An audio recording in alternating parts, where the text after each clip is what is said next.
you very much, all of you. What a good turnout. Young people coming to listen to an old man. Guess how old I am? I'm 81. Young. 81 year young. It's young.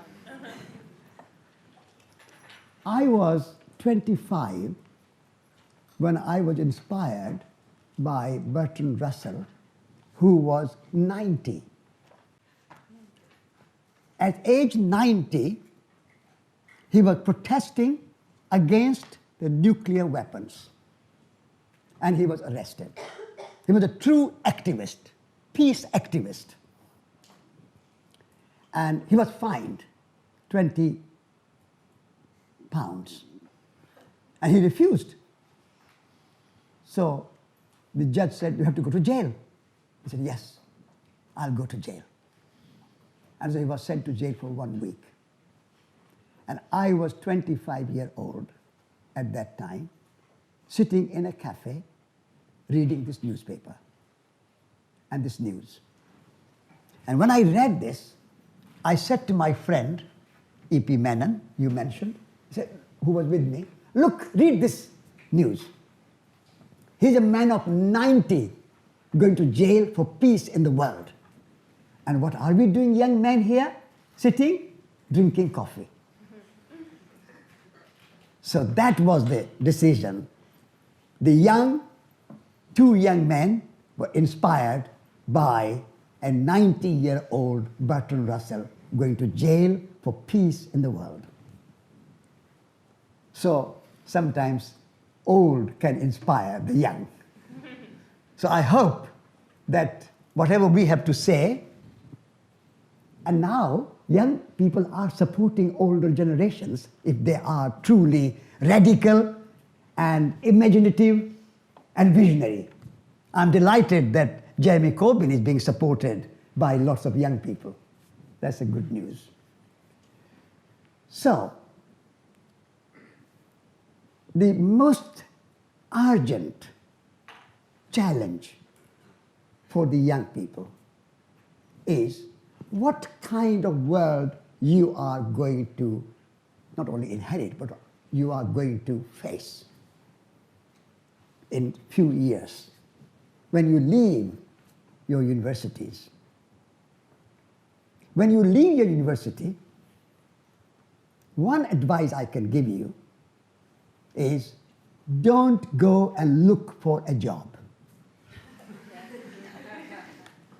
Because most of the jobs you are going to look for are environmentally very destructive. Whatever big company you will join, multinationals, governments, corporations, most of them are environmentally damaging corporations and businesses. So one inspiration I want to give you is don't go and look for a job, but create your own job. That's the second part of challenge. And that's where you need imagination, you need ecological entrepreneurship, social entrepreneurship, you need courage, and you need to be fearless. You need to be prepared to take risk. To live is to risk. If you want a cushy job, now you have a university degree, you are MA, you are PhD, etc., etc. Now you want 50,000 pounds a year, 100,000 pounds a year, big job in big corporation. Yes, you will have a car, you will have yachts, you will have big house. All those things you will have maybe, but all those things are not going to help the planet Earth. So I would like you to create jobs which are going to help the planet Earth, which are ecologically sound and sustainable, environmentally sustainable. That's a big challenge. I would like you to go away this evening from here. I'm not going to join these big corporations, destructive corporations, BP and Tesco and Marks and Spencer and all these things. I was reading today, what was in the Guardian today? 9 million or 90 million people die. 9 million is it? 9 million. Yeah, 9 million people die every year because of air pollution, water pollution, soil pollution. What are we doing? We are supposed to be very intelligent, educated. Oxford, Cambridge, UCL, LSE, all these big university people, they are all working there. The environmental destruction is not being brought about by uneducated peasants, uneducated men and women living in poor countries. The environmental destruction is being brought about by highly educated. Oxford, Cambridge, Harvard, Yale, UCL, LSE, these big universities in France or Russia or China or India, wherever, big universities. So education by itself, without some other values, without other vision, is dangerous. You are being educated to go and join the system which is destroying our air and creating climate change and global warming. And these jobs are polluting our water. At the moment, there is more plastic in the oceans than the fish. See the film called Plastic Ocean. Here, David Attenborough talking about plastic, because he goes and makes films on marine life, and he tells you how much plastic he finds in the oceans. And soil and animals. Farmers no longer touch the soil. Farmers do not anymore do agriculture. It's a factory farming. Chemicals, fertilizers, pesticide, poisonous things put in the soil. We see soil as a dead soil. No life. Unless you put fertilizers, poisonous chemicals into the soil, you think we will not get any food. As if before the chemicals were invented, humanity did not exist and they did not eat food. So all our infrastructure, Heathrow terminals, is it third terminal, fourth terminal they want to build? Sixth. Huh? Sixth. Fifth terminal, is it? Sixth. They've built 5, they want to build another. Sixth one. Wow. And a runway, what is the other one they want to build? The third. Huh? Third. Third, yeah. And all these railways and motorways and banks and all the infrastructure that we want to create. But no water, no clean air, no clean soil. And we have all the railways and airports and all the roads and all the motorways and all the car factories and all the other manufacturing going on. Okay, what are we going to eat? What are we going to drink? What are we going to breathe? This is why ecology is relevant. I was invited to speak, like you have kindly invited me to speak here, to you young people, students. I was invited to speak at LSE. And the learned professor, lady professor, welcomed me very nicely, who was going to chair the meeting. And I said, Madam, can you tell me where is your department for ecology? She said, Satish, we don't have department for ecology. We are a school of economics. I said, but do you know the word economics and ecology come from the same root? The Greek word ekos and nomos and logos. There are 3 words which make ecology and economics. So economics means the 2 words ekos and nomos. Ekos in Greek means home.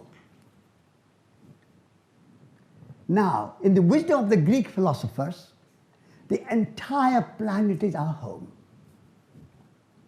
In universities, when they study ecology, they don't really study ecology. They study one particular species, and they think I'm an ecologist.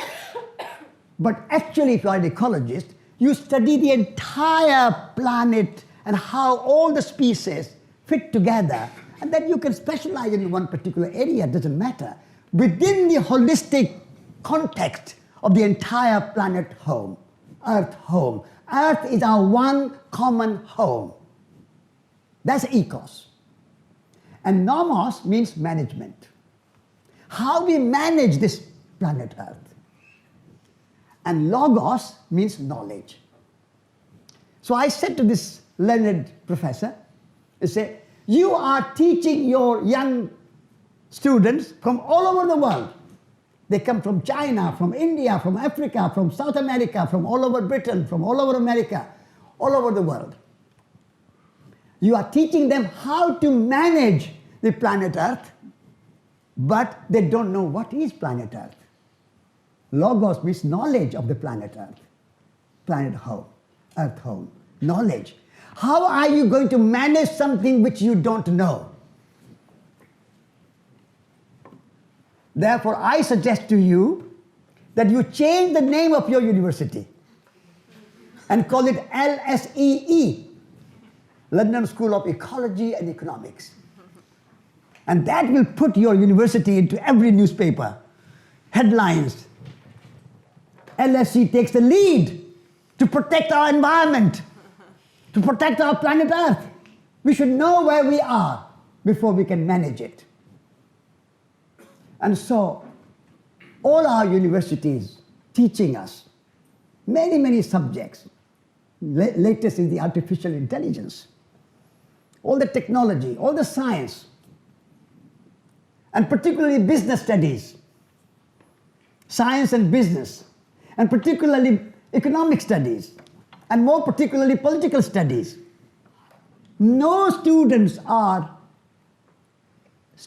taught not much about the basics of our environmental sustainability. That's the foundation for all our politics, economics, science, technology, anthropology, psychology, whatever subject you are learning, the fundamental foundation of all our studies should be how we live on this earth sustainably.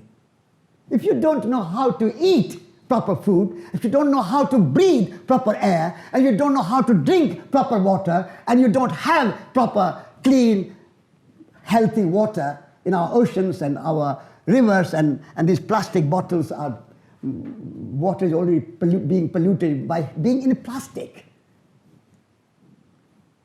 So, this should be the fundamental to all our universities, all our education. But we have forgotten ecology, environment, air, water. We take it for granted. Like we take our mothers for granted. We take our fathers for granted. Sometimes we take our wives or husbands for granted. We take our children for granted. And that's where relationships break down. I have been married for 45 years. I never take my wife for granted. Every morning when I come, I give new love, fresh love. I say, darling, beautiful darling, my beloved, how lucky I am that you are still with me after 45 years. Can you imagine with a man like him, this man, with warts and all, so many bad things, so many shortcomings, so many faults I have, and yet you are with me. I never take it for granted. You are so wonderful. So every morning we have to do the same to our Mother Earth. Mother Earth, we cannot take you for granted. And water and air, our basics. We are nature. Nature is not just out there. The trees and the mountains, the forests and the rivers. We are made of earth, air, fire, water, the basic elements, the four elements. And I call the fifth element imagination. We are made of earth, air, fire, water. These are the physical elements. And there's one metaphysical element. without which we cannot exist, and that is imagination. But our universities do not encourage imagination. Our business and industry do not encourage imagination. Our politics and economics do not encourage imagination. If anything, our industrial system discourages. Don't use your imagination, just follow the rules. Bottom line, make the profit. That's all. Using your imagination is not something we encourage in our young people or in the society in general. So if you have an industrial system, economic system, political system, which becomes the enemy of imagination, and then more or less enemy of air, fire, water, the four elements, what kind of society you are going to inherit and face in the future. So this is the challenge, and this is what I have been doing as editor of Resurgence for 43 years, and now we have new editor, Greg Neal, who is sitting there. Resurgence magazine has been promoting and presenting this an ecological, holistic, imaginative way of life and way forward. If we can embrace these, then of course everything else is fine. We need other things. We need infrastructure. We need science. We need technology. We need business. We need everything. But not at the expense of our basic Mother Earth, not at the expense of our earth, air, fire, water, and imagination.